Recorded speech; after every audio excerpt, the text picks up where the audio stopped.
بسم الله الرحمن الرحيم حامدا ومصليا ومسلما.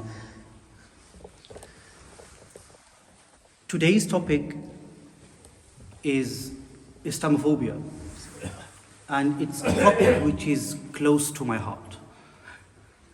And the reason being is, in 2017 I was working as a teacher in a secondary school.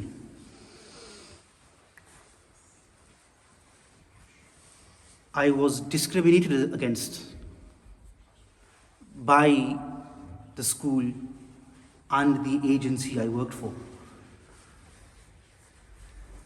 And the real reason I was discriminated against was because they knew that I was an imam and I was connected to the masjid.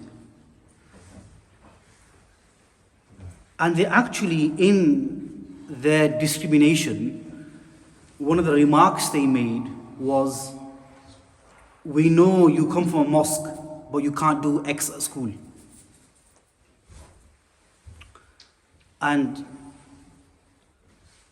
after I graduated from madrasa, this was the first real interaction I had with the world. Generally, when a person spends 6-7 years in madrasa and then he gets a first job in the world, he's not used to such an environment because he spent 6-7 years in a very organized, very tight-knit environment. And then he comes out in the world and he sees different things, and he's treated differently because of his connection to Islam. Now, I'm going to be very honest with you. This had a great impact on my mental health. And there's no shying away about this. Every single one of us has mental health. It fluctuates. It can go up, it can go down. And imams are not immune from mental health either. Mental health is a topic for another day. Inshallah, when we come to a World Mental Health Day, then inshallah I'll deliver a khutbah on the topic.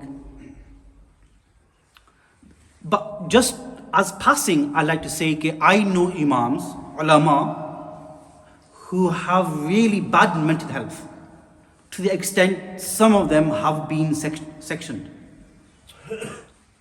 So I'm throwing this out. Now, if someone does have poor mental health, it's not something to be ashamed of. It's not a curse, it's not a sin. But there is a lot of negativity in our community in regards to mental health. We look at those with poor mental health with the same compassion and empathy as we would with a patient of cancer. Both of them are illnesses, both of them are treatable. So I come back to Islamophobia. Now, one of the diseases we have in today's society is Islamophobia. Now, to summarize, what is Islamophobia? It's a hatred, a dislike, a fear of anything Muslim or Muslimness. Now, as men sitting in the masjid, the majority of us may never have faced any incident of Islamophobia. And this is generally our state, where something only matters to us once we've been a victim of it. So if the majority of us have never faced Islamophobia, it may not be as significant to us compared to someone who has been a victim. And when we look at the statistics, the majority of victims of Islamophobia are women. Women. And this is why I've always said in my khutbahs, sometimes I'm wearing a pagri and an imama, a turban, and I need to go shopping. I live in Batley, there's a large Muslim population.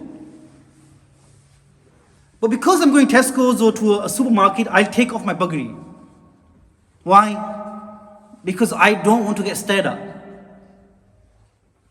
And then I think to myself, as a Muslim male, I can take off my pagri.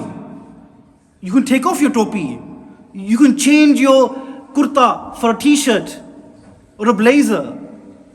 But what about the Muslim woman? We have to salute our Muslim women who wear the hijab and niqab. Because this is something you can't take off. You face abuse, you still wear it. So sometimes I purposely wear a bagri to the supermarket. Why? Number one is sunnah, but number two, really to applaud our Muslim sisters, to show support to our Muslim sisters.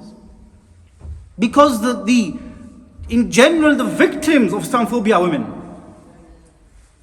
And we have to look around us. When Boris Johnson made the remark regarding niqab women, that they look like bank robbers.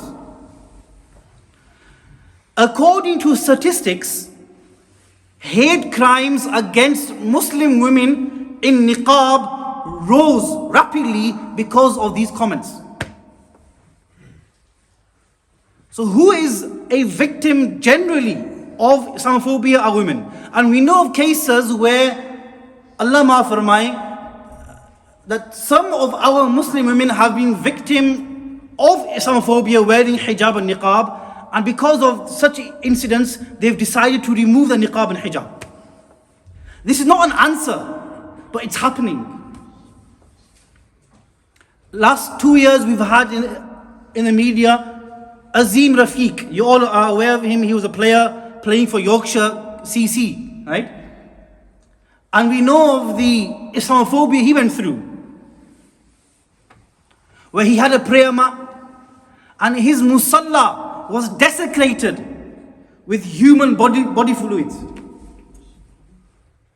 He was called the P word. So this is something happening right in front of us, where Muslims are victims of Islamophobia. Now I believe the majority of taxi drivers who work on a Friday, Saturday night will be victims of Islamophobia. We have drunken customers who will say things, but because you're working as a taxi driver, you just put up with it. But the thing is, my friends, why have we become such where we've now become those people who put up with Islamophobia? We have to salute the Jewish community. Have we ever seen the Jewish community put up with anti-Semitism? No. They have task forces and they have committees and they have the board of British Jewry. And constantly they're fighting against anti-Semitism. And on this point, I must say, Muslims are not anti-Semitic. We are against Zionism. We are not against Judaism.